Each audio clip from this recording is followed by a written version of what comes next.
o que é prazo processual. Porque é muito fácil dizer assim, os prazos processuais estão suspensos até 30 de abril. Ok. O que é prazo processual? É legal, Renato, a gente ser de áreas diferentes do direito, né? Eu sou do processo, você é do direito material, porque essa live fala exatamente sobre isso. O que é um prazo processual e o que é um prazo material. Eu sou da época do código anterior, eu acho que o Renato é muito novo. Você não deve ter pego o CPC anterior, né, Renato? Ô, Flash, eu sou mais velho que você, filho. Eu tava querendo fazer um elogio, irmão. Caraca. Bom, vamos lá. Então vamos aguentar essa história aqui. Você tem quantos anos? Eu tenho 44. Pô, eu tenho 46, fazer 47 sábado agora, cara. Meus parabéns, meu irmão. Eu sou do tempo, sou do tempo. Vamos lá. Beleza. Então, na época do código anterior, os prazos eram contados de modo corrido. Você só excluía quando começava num dia não útil e quando terminava num dia não útil. E aí o Código Novo veio e disse, olha, vamos contar em dias úteis. É bom para o advogado, claro, porque tem o descanso semanal, né, no final de semana, mas, por outro lado, causa uma série de confusões, porque o artigo 219 do Código diz assim, quando os prazos forem fixados em dias, serão contados apenas os dias úteis. Legal. Então, se o prazo for fixado em qualquer outra forma que não seja em dias, você conta corrido. Então, prazo fixado em hora, em semana, em mês, em ano, prazo da rescisória, 2 anos, conta de modo corrido, porque é só prazos fixados em dias. Tudo bem, essa é tranquila. Aí vem o parágrafo único do 219 e diz assim, essa história de só contar dia corrido, de contar só dia útil, isso só vale para prazo processual. Ponto. E acabou. O 220 já fala de outra coisa. Então ele deixa no ar que só prazo processual é contado em dias úteis, ao contrário senso, prazo material é contado em dias corridos. Mas ele não define o que é prazo processual e o que é prazo material. Deixa para a doutrina. E aí, joga para lá. Aqui uma inconfidência, né? Já que a gente está falando de idade, não sei o que e tal, uma inconfidência. Eu faço parte de um grupo de WhatsApp de professores de processo civil. E aí um dia eu coloquei lá, eu estava escrevendo sobre isso e eu coloquei lá no grupo. Qual a diferença entre prazo processual e prazo material? Rapaz, deu até perda de amizade. Foi uma briga generalizada. Porque o que é prazo processual? A definição é fácil. Prazo processual é o lapso de tempo estipulado para o cumprimento de um ato processual. Prazo material, o lapso de tempo para praticar um ato material. Só que ninguém sabe definir o que é ato material e ato processual. Quais são as grandes dúvidas, então? Pagamento. Você é professor de direito civil. Pagamento é ato material ou ato processual? Caraca, velho. Para mim, e sou vencido, já adianto, mas para mim, pagamento é ato material. Porque se eu quiser pagar, eu sequer preciso de processo. Ô, Flash, eu concordo contigo. Eu só não respondi que eu falei, pronto, vamos sair da porrada e começar a live e vai certo. Ok, nessa a gente... Né? Um bom convidado recebe bem. Um bom anfitrião recebe bem o convidado. Tá certo? Concordo contigo.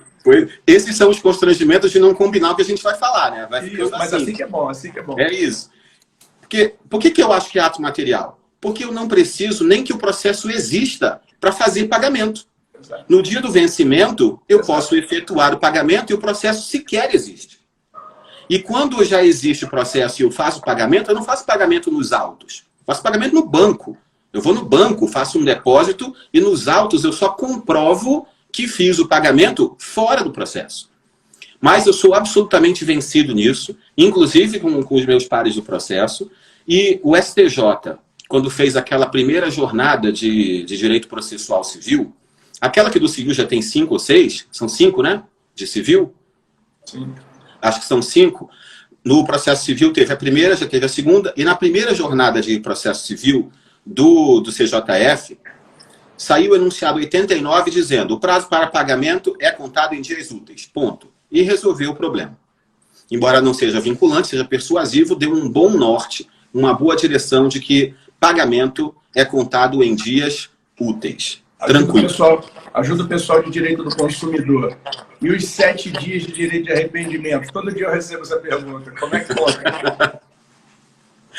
Para mim, conta corrida. E para você? Corrido também. Corrido. Claro. Gente, esse é um prazo estabelecido dentro de um contrato. Quer coisa mais material do que um prazo dentro de um contrato? Não é? Para mim, conta corrido. Exato. E agora foi a minha vez de ficar constrangido aqui. Vai que eu vou divergir do cara de consumidor. Mas fica tranquilo que qualquer coisa eu minto, tá? Ah, ótimo. Muito obrigado. Mas é verdade, vai. Beleza. Então, essa primeira parte está resolvida. Embora eu não concorde com ela, a gente não pode encurtinar o fato de que a maioria das pessoas está entendendo, inclusive na jurisprudência, que o prazo de pagamento é um prazo processual. Então, para você pagar, você conta em dias úteis.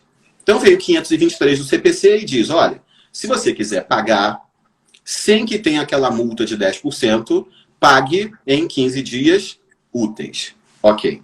Agora, e os consectários materiais? Se eu pagar em 15 dias úteis, eu fujo da multa de 10%. Mas eu não fujo dos consectários materiais, da correção monetária, de juros de mora e assim por diante. Então, essa é bem relevante. Outra pergunta que me fizeram, e se for tutela antecipada? O juiz concede uma tutela antecipada.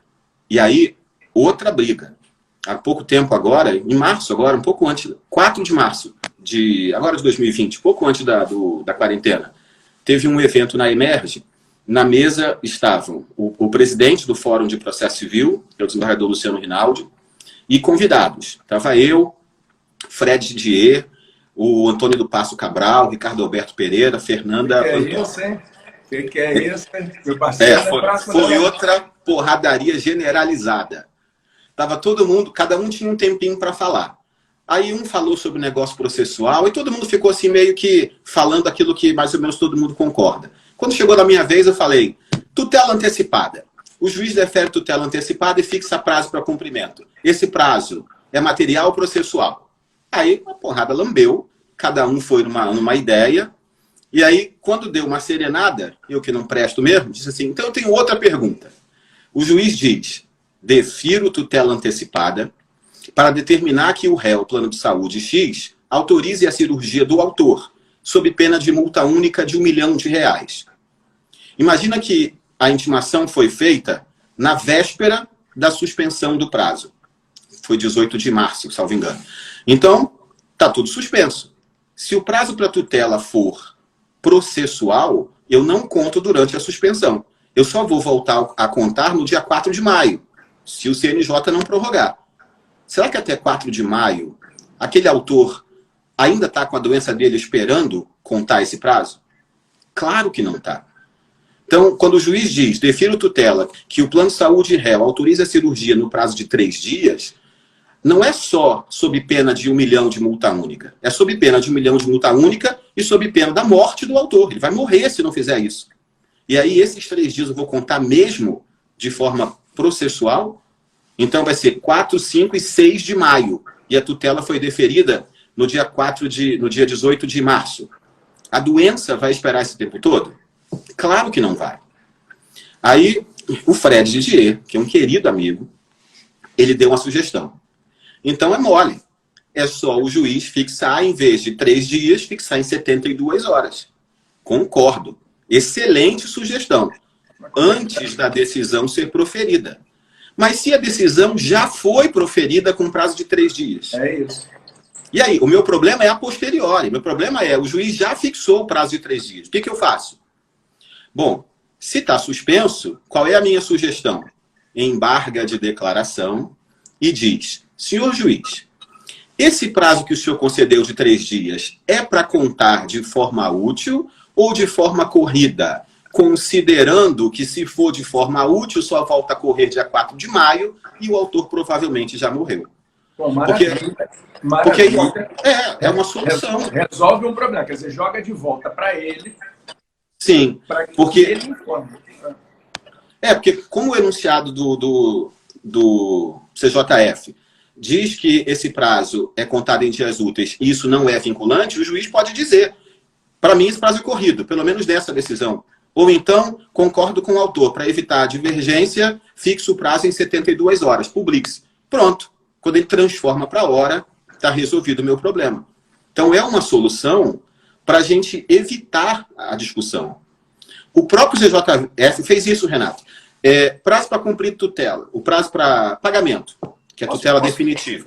Posso só fazer um pontinho aí? Claro. Que é importante, deve ter muita gente assim. Quer dizer, você recebeu o problema processual e devolveu, embargou de declaração e falou, juiz, explica aí porque é a vida, que é o bem maior ser tutelado que está lá esperando.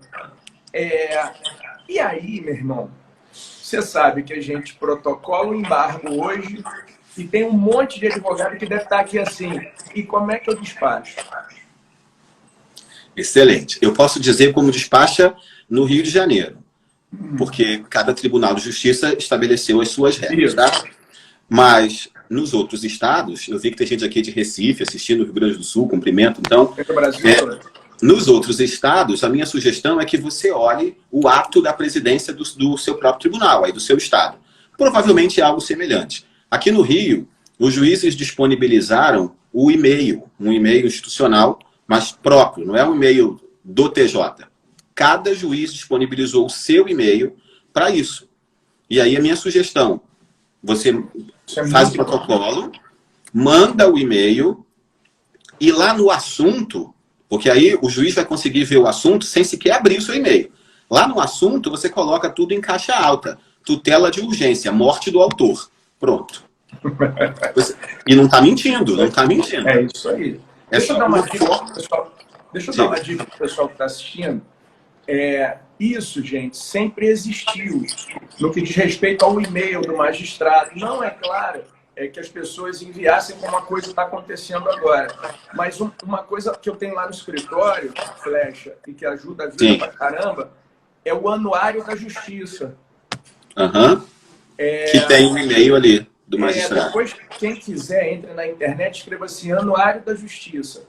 Vai mostrar, no caso das câmaras cíveis, das câmaras criminais, o nome do desembargador, o e-mail, o telefone, onde é que o cara se formou, o principal pensamento jurídico. E também vem o e-mail e os dados dos juízes de primeira instância. Então, exatamente. É importante. Você me perdoa, Flecha, ter feito esse corte. Não, bem útil.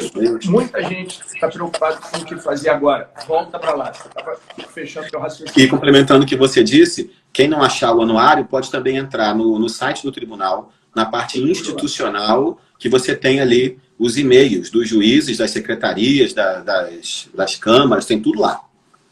E aí você enviou, faz o protocolo dos embargos de declaração e manda um e-mail avisando que tem esse problema para ser resolvido. Então essa acho que é uma forma de tentar solucionar esse problema.